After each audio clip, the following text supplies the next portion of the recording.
आज हम बाबा के गुरुकुल में बिपिन चंद्र द्वारा लिखित आधुनिक भारत के इतिहास के चैप्टर 4 ब्रिटिश भारत में प्रशासनिक गठन, सामाजिक तथा सांस्कृतिक नीति को पढ़ेंगे।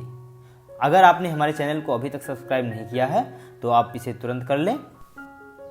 इसके पहले हम पढ़ चुके हैं कि 1784 तक ईस्ट इंडिया कंपनी के भारतीय प्रशासन को ब्रिटिश सरकार ने अपने नियंत्रण में ले लिया था और उसकी आर्थिक नीतियां ब्रिटिश अर्थव्यवस्था की आवश्यकताओं को देखते हुए निर्धारित की जाने लगी थी। अब हम उस संगठन की चर्चा करेंगे जिसके जरिए कंपनी ने अपने नव प्राप्त उपनिवेश की शासन व्यवस्था का संचालन किया। आरंभ में कंपनी ने भारत स्थित अपने इलाकों का प्रशासन भारतीयों के हाथों में छोड़ दिया था और तब उसकी गतिविधियां देख रेख तक ही सीमित रह गई थी, मगर उसने जल्द ही समझ लिया था कि प्रशासन के पुराने तौर तरीकों का अनुसरण करने से ब्रिटिश उद्देश्य ठीक से प्राप्त नहीं हो सकते। फलस्वरूप कंपनी ने प्रशासन के कुछ पहलुओं को अपने हाथों में ले लिया। वारेन हेस्टिंग और कॉर्नवालिस के शासनकाल में ऊपर के प्रशासन में आमूल-चूल परिवर्तन किया गया और नई व्यवस्था की नींव अंग्रेजी प्रशासन ढांचे की तर्ज पर रखी गई। नए क्षेत्रों में ब्रिटिश सत्ता के विस्तार, नई समस्याओं, नई आवश्यकताओं, नए अनुभवों और नए विचारों के फलस्वरूप 19वीं सदी के प्रशासन की व्यवस्था में अधिक गंभीर परिवर्तन हुए। मगर इन परिवर्तनों के दौरान साम्राज्यवाद के व्यापक उद्देश्यों को कभी नहीं भुलाया गया। भारत में ब्रिटिश प्रशासन 3 खंभों पर टिका हुआ था। वे थे नागरिक सेवा यानी सिविल सर्विसेज, सेना और पुलिस। ऐसा 2 कारणों से था। पहला कारण, ब्रिटिश भारत के प्रशासन का मुख्य लक्ष्य कानून और व्यवस्था को बनाए रखना तथा ब्रिटिश शासन को स्थायी बनाना था। कानून और व्यवस्था के अभाव में ब्रिटिश सौदागर और ब्रिटिश विनिर्माता अपनी वस्तुओं को भारत के कोने कोने में बेचने की उम्मीद नहीं रख सकते थे। फिर विदेशी होने के कारण अंग्रेज भारतीय जनता का स्नेह पाने की आशा नहीं कर सकते थे, इसलिए उन्होंने भारत पर अपना नियंत्रण बनाए रखने के लिए जन समर्थन के बदले शक्ति का सहारा लिया। ड्यूक ऑफ वेलिंगटन ने अपने भाई लॉर्ड वेलेस्ली के मातहत भारत में काम किया था। उसने यूरोप जाने पर लिखा, भारत में सरकार की व्यवस्था सत्ता की नींव और उसे संभालने रखने तथा सरकार के कार्यकलापों को चलाने के तौर तरीके समान उद्देश्य के लिए यूरोप में अपनाए गए और तौर तरीकों से बिल्कुल भिन्न हैं। वहाँ संपूर्ण सत्ता की नींव और उपकरण तलवार है।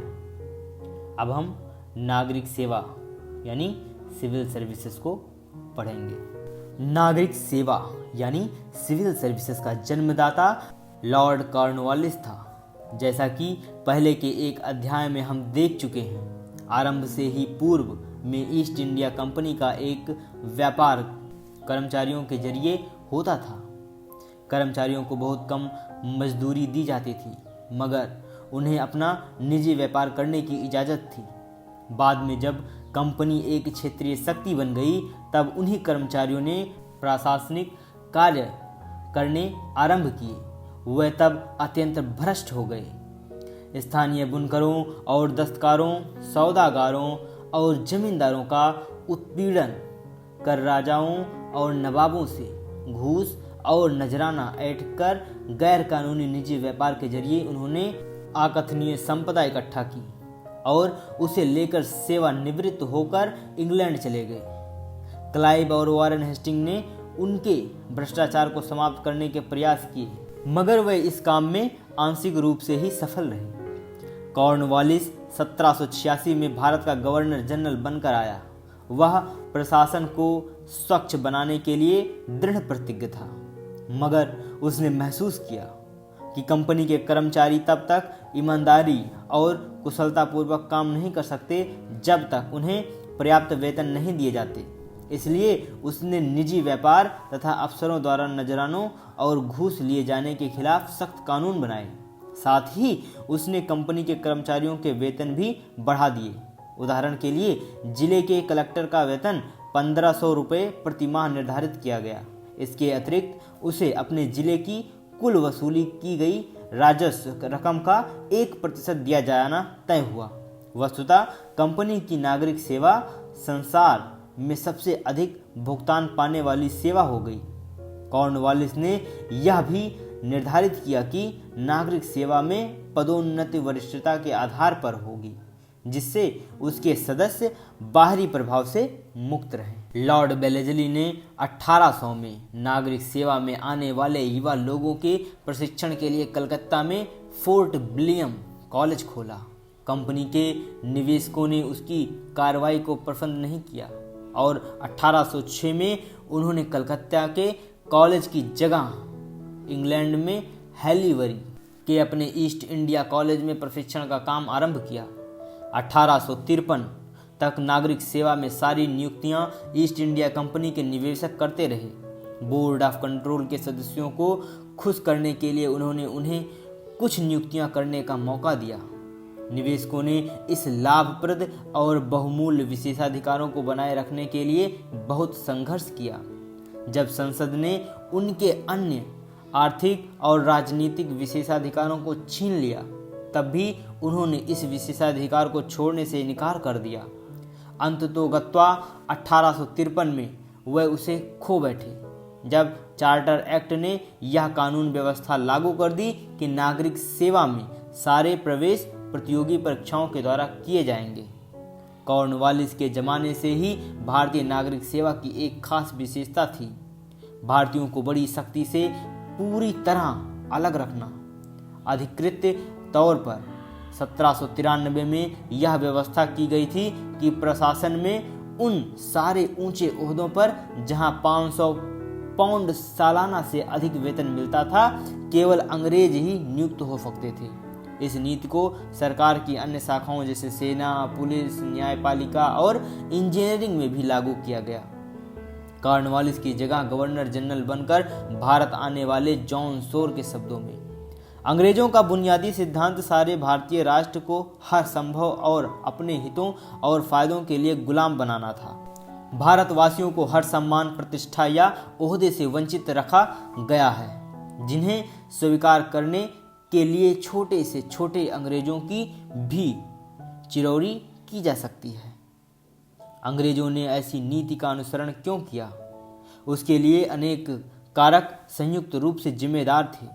सर्वप्रथम उन्हें विश्वास था कि ब्रिटिश विचारों, संस्थाओं और व्यवहारों पर आधारित कोई प्रशासन केवल अंग्रेज कार्यकर्ताओं द्वारा ही पूरी तरह स्थापित किया जा सकता है।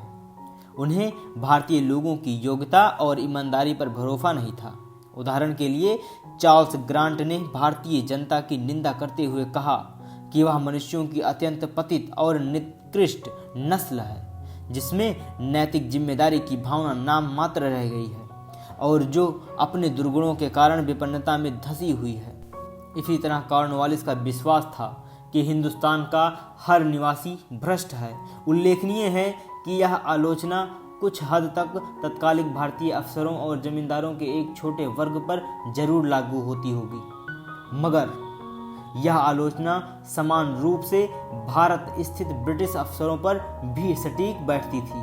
वस्तुतः कॉर्नवालिस ने उन्हें ऊंचे वेतन देने का प्रस्ताव इसलिए रखा था कि उन्हें प्रलोभन से दूर रखने में सहायता मिले और वह ईमानदार और आज्ञाकारी बन सके, मगर उसने पर्याप्त वेतन का यह उपाय भारतीय अफसरों के बीच से भ्रष्टाचार हटाने के लिए लागू करने के बारे में कभी नहीं सोचा। वास्तव में सेवाओं के उच्च वेतनमानों से भारतीयों को वंचित रखने की नीति जानबूझकर अपनाई गई थी। इन सेवाओं की जरूरत उस समय भारत में ब्रिटिश शासन की स्थापना करने तथा उसे मजबूत बनाने के लिए थी।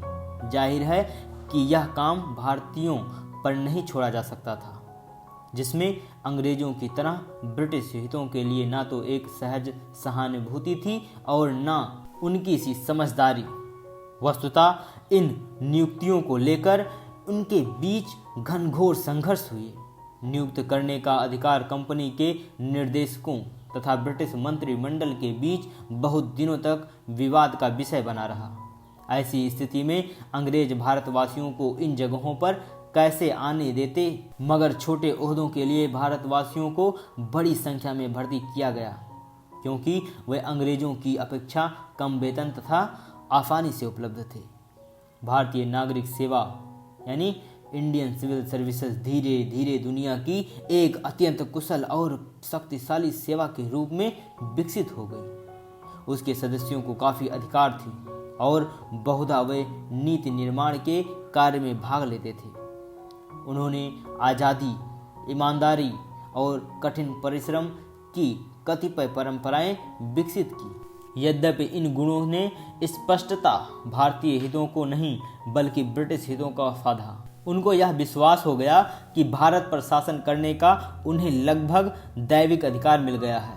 भारतीय नागरिक सेवा यानी इंडियन सिविल सर्विसेज को बहुधा इस्पात का चौखट कहा गया है, जिसने भारत में ब्रिटिश शासन का पोषण किया और लंबी अवधि तक बनाए रखा। कालक्रम से भारतीय जीवन में जो कुछ भी प्रगतिशील और उन्नत बातें थी, उनकी यह विरोधी बन गई और इस प्रकार वह उदीयमान भारतीय राष्ट्रीय आंदोलन के हमले का निशाना बनी। अब हम सेना को पढ़ेंगे। भारत में ब्रिटिश राज के दूसरे महत्वपूर्ण स्तंभ के रूप में सेना थी। उसने 3 महत्वपूर्ण कार्य किए। वह भारतीय शक्तियों को जिताने के लिए औजार बनी। उसने विदेशी प्रतिद्वंदियों से भारत में ब्रिटिश साम्राज्य की रक्षा की और सदा वर्तमान आंतरिक विद्रोहों के खतरे से ब्रिटिश प्रभुसत्ता को बचाए रखा। एशिया और अफ्रीका में ब्रिटिश साम्राज्य की रक्षा का भी यही प्रमुख हथियार थी। कंपनी ने अधिकांश सेना भारतीय सिपाहियों की थी, जिसने मुख्य रूप से उन क्षेत्रों से भर्ती किया गया था जो अभी उत्तर प्रदेश और बिहार में हैं। उदाहरण के लिए 1857 में कंपनी की फौज में 3,11,400 सैनिक थे, जिनमें से 2,65,900 भारतीय थे, मगर उसके अफसर निश्चित रूप से कॉर्नवालिस के जमाने से केवल अंग्रेज होते थे। 1856 में सेना में केवल 3 ऐसे भारतीय थे जिनको 300 रुपये प्रति माह वेतन मिलता था, और सबसे ऊंचा भारतीय अफसर एक सूबेदार था। बड़ी संख्या में भारतीय सैनिक को काम पर लगाना पड़ता था, क्योंकि ब्रिटिश सैनिक अपेक्षाकृत अधिक खर्चीले थे। इसके अलावा ब्रिटेन की जनसंख्या इतनी कम थी कि वह शायद भारत को जीतने के लिए बड़ी संख्या में सैनिक नहीं दे सकती थी। संतुलन के लिए फौज के सारे अफसर अंग्रेज रखे जाते थे और भारतीय सैनिकों को नियंत्रण में रखने के लिए ब्रिटिश सैनिकों को एक निश्चित संख्या में रखा जाता था।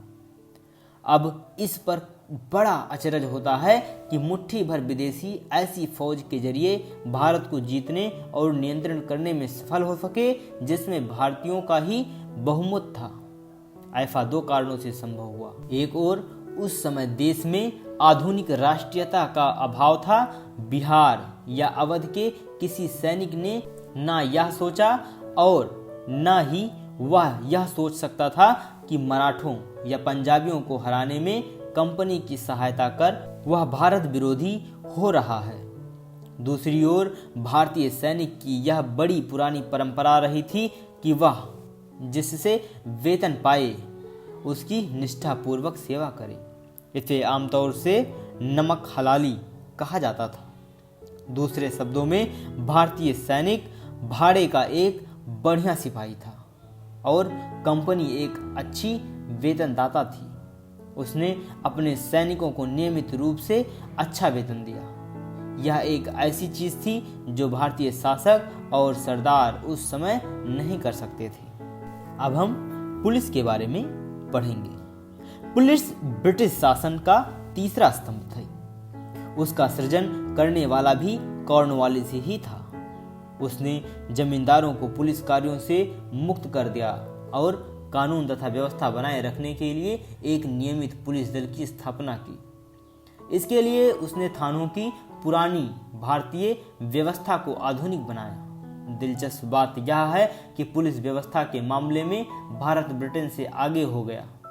उस समय तक ब्रिटेन में पुलिस व्यवस्था विकसित नहीं हुई थी। कॉर्नवालिस ने थानों की व्यवस्था स्थापित की। हर थाने का प्रधान दरोगा था जो भारतीय होता था। बाद में पुलिस के जिला सुपरिटेंडेंट यानी अधीक्षक का पद बनाया गया। सुपरिटेंडेंट जिले में पुलिस संगठन का प्रधान हो गया। पुलिस में भी भारतीयों को सभी ऊंचे ओहदों से अलग रखा गया। गांव में पुलिस की जिम्मेदारियों को चौकीदार निभाते थे, जिनका भरण पोषण गांव वाले करते थे। पुलिस धीरे धीरे डकैती जैसे प्रमुख अपराधों को कम करने में सफल हो गई। पुलिस ने विदेशी नियंत्रण के विरुद्ध बड़े पैमाने पर षड्यंत्रों को भी रोका और जब राष्ट्रीय आंदोलन का उदय हुआ तब पुलिस का इस्तेमाल उसे दबाने के लिए किया गया। लोगों के साथ व्यवहार में भारतीय पुलिस ने असहानुभूतिपूर्ण रुख अपनाया। संसद की एक समिति ने 1813 की अपनी एक रिपोर्ट में बताया कि पुलिस ने शांति प्रिय निवासियों को उसी तरह लूटा मारा जैसे डकैत करते थे, जबकि डकैतों को दबाने के लिए उसका आयोजन किया गया था। और गवर्नर जनरल बेंटिंग ने 1832 में लिखा, जहां तक पुलिस का सवाल है वह जनता का रक्षक होने की स्थिति से कोसों दूर है। इस संबंध में जनता की भावना को बिना निम्नलिखित तथ्य का सहारा लिए मैं अच्छी तरह नहीं रख सकता। हाल के एक रेगुलेशन से बढ़कर कुछ भी अधिक लोकप्रिय नहीं हो सकता। इस रेगुलेशन के अनुसार अगर कोई डकैती हुई हो तो पुलिस को तब तक जांच करने की मनाही है जब तक लूटे गए व्यक्ति उसे नहीं बुलाएं। कहने का मतलब यह है कि गड़ेरिया भेड़िया से बड़ा भुक्खड़ हिंसक पशु है। अब हम न्यायिक संगठन को पढ़ेंगे। दीवानी और फौजदारी कचहरियों के श्रेणीबद्ध संगठन के जरिए न्याय प्रदान करने की एक नई व्यवस्था की नींव अंग्रेजों ने रखी। इस व्यवस्था को वारन हेस्टिंग ने आरंभ किया, मगर कॉर्नवालिस ने 1793 में इसे और सुदृढ़ बनाया। हर जिले में एक दीवानी अदालत कायम की गई, जिसका प्रमुख जिला जज होता था, जो नागरिक सेवा का एक सदस्य होता था। इस तरह कॉर्नवालिस ने दीवानी जज और कलेक्टर के ओहदों को अलग अलग कर दिया। जिला अदालत के फैसलों के खिलाफ अपील पहले दीवानी अपील की 4 प्रांतीय अदालतों में हो सकती थी। अपील की आखिरी सुनवाई सदर दीवानी अदालत ही कर सकती थी। जिला अदालत के नीचे रजिस्ट्रार की अदालतें थीं, जिनके प्रधान यूरोपवासी होते थे, और अनेक छोटी अदालतें थीं जिनके प्रधान भारतीय जज होते थे, जिन्हें मुंसिफ और आमीन कहा जाता था। फौजदारी मुकदमों का निपटारा कराने के लिए कॉर्नवालिस ने बंगाल प्रेसिडेंसी को 4 डिवीजनों में बांट दिया। उसने उनमें से हर एक में एक क्षेत्रीय न्यायालय यानी कोर्ट ऑफ सर्किट स्थापित किया, जिसके प्रधान नागरिक सेवा के लोग होते थे। इन अदालतों के नीचे छोटे छोटे मुकदमों का फैसला करने के लिए बड़ी संख्या में भारतीय मजिस्ट्रेट होते थे। क्षेत्रीय न्यायालय यानी कोर्ट ऑफ सर्किट के फैसलों के खिलाफ सदर निजामत अदालत में अपील की जा सकती थी। फौजदारी अदालतों ने मुस्लिम फौजदारी कानून को संशोधित किया और कम सख्त रूप से लागू किया, जिससे शरीर के अंगों को काटने या इस प्रकार की अन्य सजाएं देने की मनाही कर दी गई। दीवानी अदालतों ने उस पारंपरिक कानून को लागू किया जो किसी क्षेत्र या जनता के किसी हिस्से के बीच बहुत पुराने जमाने से चला आ रहा था। विलियम बेंटिक ने 1831 में अपील कर प्रांतीय अदालतों तथा क्षेत्रीय न्यायालयों को खत्म कर दिया। उनका काम पहले कमिश्नरों और बाद में जिला जजों और जिला कलेक्टरों को सौंप दिया गया। बेंटिक ने न्यायिक सेवा में काम करने वाले भारतीय के दर्जे और अख्तियार बढ़ा दिए। उसने भारतीयों को डिप्टी मजिस्ट्रेट, सब ऑर्डिनेट जज और प्रिंसिपल सदर आमीन नियुक्त किया। सदर दीवानी अदालत और सदर निजामत अदालत की जगह 1865 में कलकत्ता, मद्रास और बंबई में उच्च न्यायालय यानी हाई कोर्ट स्थापित किए गए। अधिनियम तथा पुराने कानूनों को संहिताबद्ध यानी कोडिफिकेशन करने की प्रक्रियाओं के द्वारा अंग्रेजों ने कानूनों की एक नई प्रणाली स्थापित की। भारत में न्याय की परंपरागत प्रणाली मुख्य रूप से प्रचलित कानून पर आधारित थी, जो लंबी परंपरा और रिवाज से निकली थी। यद्यपि उनके कानून शास्त्रों और शरीयत तथा शाही फरमानों पर आधारित थे। हालांकि अंग्रेज आम तौर से प्रचलित कानून को लागू करते रहे, लेकिन धीरे धीरे उन्होंने कानून की एक नई प्रणाली विकसित की। उन्होंने रेगुलेशन लागू किया, तत्कालीन कानूनों को संहिताबद्ध किया और उन्हें बहुधा न्यायिक व्याख्याओं के द्वारा सुव्यवस्थित करके आधुनिक बनाया। 1833 के चार्टर एक्ट के कानून बनाने के सारे अख्तियार काउंसिल की सहमति से गवर्नर जनरल को दे दिया। इन सब का मतलब था कि अब भारतीय उत्तरोत्तर मानव निर्मित कानूनों के तहत रहेंगे, जो अच्छे बुरे कुछ भी हो सकते थे, मगर वह स्पष्ट रूप से मानवीय तर्क की उपज थे। दूसरे शब्दों में, लोग उन कानूनों के तहत नहीं रहेंगे जिनका आंख मूंद कर पालन करना पड़ता था, और उनके औचित्य पर इसलिए उंगली नहीं उठाई जाती है क्योंकि वे दैवीय हैं और इसलिए पवित्र माने जाते थे। सरकार ने 1833 में लॉर्ड मैकाले के नेतृत्व में भारतीय कानूनों को संहिताबद्ध करने के लिए एक विधि आयोग यानी लॉ कमीशन नियुक्त किया। उसके परिश्रम के फलस्वरूप भारतीय दंड संहिता यानी इंडियन पीनल कोड पश्चिम देशों से लाई गई। दीवानी प्रक्रिया और दंड प्रक्रिया संहिता और कानूनों की अन्य संहिताएं आई। अब सारे देश में एक ही प्रकार के कानून लागू हो गए और उन्हें न्यायालयों की समरूप प्रणाली के जरिए लागू किया गया। इस प्रकार कहा जा सकता है कि भारत को न्यायिक रूप से एक सूत्रबद्ध किया गया। अब हम कानून का फाफन को पढ़ेंगे। अंग्रेजों ने कानून के शासन या विधि शासन यानी रूल ऑफ लॉ की आधुनिक अवधारणा को लागू किया। इसका तात्पर्य था कि उनका प्रशासन कम से कम सैद्धांतिक रूप में कानूनों के अनुसार चलाया जाएगा, न कि शासक की सनक या व्यक्तिगत इच्छा के अनुसार। कानूनों ने प्रजा के अधिकारों, विशेषाधिकारों और जिम्मेदारियों को स्पष्ट रूप से प्रभावित किया था। बेशक व्यवहार में अफसरशाही और पुलिस को मनमाने अख्तियार थे और उन्होंने जनता के अधिकारों और स्वतंत्रता में हस्तक्षेप किया। कानून का फाफन कुछ हद तक व्यक्ति की व्यक्तिक स्वतंत्रता की गारंटी था। यह सही है कि भारत के पिछले शासक आमतौर से रीति रिवाज से बंधे होते थे, मगर उन्हें अपनी इच्छा के अनुसार कोई भी प्रशासनिक कदम उठाने की कानूनी अधिकार था और उनसे बड़ी कोई ऐसी सत्ता नहीं थी जिसके सामने उनकी कार्रवाई को चुनौती दी जा सके। कभी कभी भारतीय शासकों और सरदारों ने अपनी इच्छा के अनुसार इस शक्ति का प्रयोग किया। दूसरी ओर ब्रिटिश शासक के अंतर्गत प्रशासन मुख्य रूप से कानूनों के अधिकार पर न्यायालयों द्वारा उनकी की गई व्याख्या के अनुसार चलाया जाता था। कानून बहुधा त्रुटिपूर्ण होते थे। कानून जनता द्वारा लोकतांत्रिक प्रक्रियाओं के द्वारा नहीं, बल्कि विदेशी शासकों द्वारा निरंकुश तरीके से बनाए जाते थे। कानून सरकारी कर्मचारियों तथा पुलिस के हाथों में काफी अख्तियार देते थे, मगर शायद एक विदेशी राज के अंतर्गत यह अवश्यंभावी था। विदेशी राज स्वभावतः लोकतांत्रिक या स्वतंत्रतावादी नहीं हो सकता। अब हम कानून के सम्मुख समानता को पढ़ेंगे।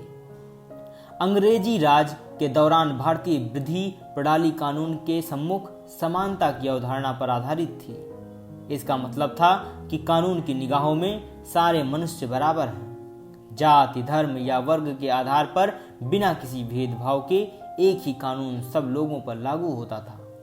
पहले न्याय प्रणाली जात के भेदभावों का ख्याल करती थी और तथा कथित उच्च जाति और निम्न जाति के बीच भेदभाव करती थी। एक ही अपराध के लिए एक गैर ब्राह्मण की अपेक्षा एक ब्राह्मण को हल्का दंड दिया जाता था। इसी प्रकार जमींदारों और सामंतों को वास्तविक रूप से इतना कड़ा दंड नहीं दिया जाता था जितना एक आम आदमी को।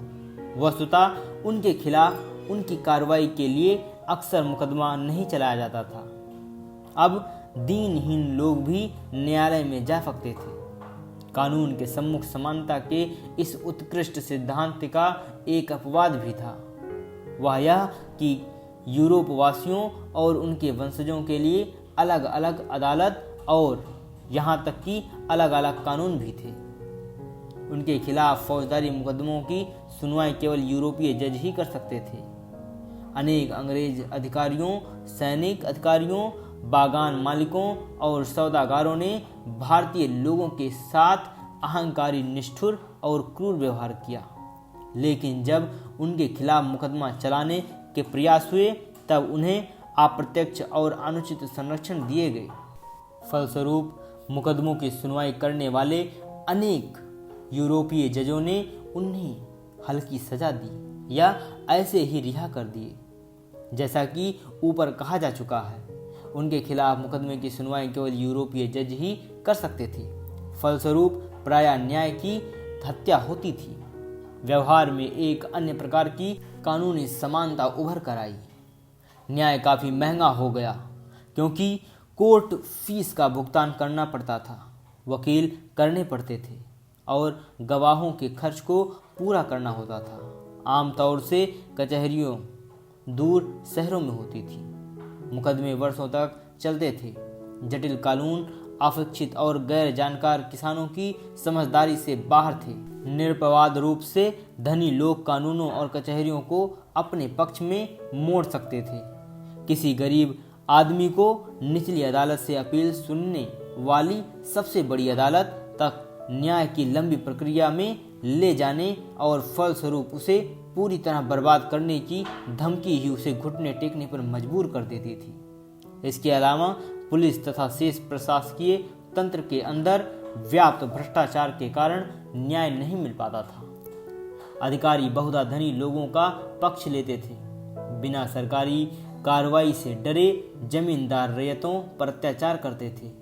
इसके विपरीत अंग्रेजी राज्य के पहले जो न्याय प्रणाली थी वह अपेक्षाकृत अनौपचारिक, शीघ्र और कम खर्चीली थी। यद्यपि नई न्याय प्रणाली प्रगतिशील थी, वह कानून के शासन और कानून के सम्मुख समानता के प्रशासकीय सिद्धांतों, विवेकपूर्ण और मानवोचित, मानव निर्मित कानूनों पर आधारित थी। तथापि वह कुछ अन्य दृष्टियों से बहुत खराब थी। उदाहरण के लिए वह अब अधिक खर्चीली हो गई और लोगों को न्याय पाने में काफ़ी विलंब होता था। यहाँ पर आपका ये पार्ट समाप्त हुआ। इस चैप्टर का नेक्स्ट पार्ट हम अगले वीडियो में लेकर आएंगे। यहाँ तक हमारे साथ बने रहेंगे। आप सभी का बहुत बहुत धन्यवाद।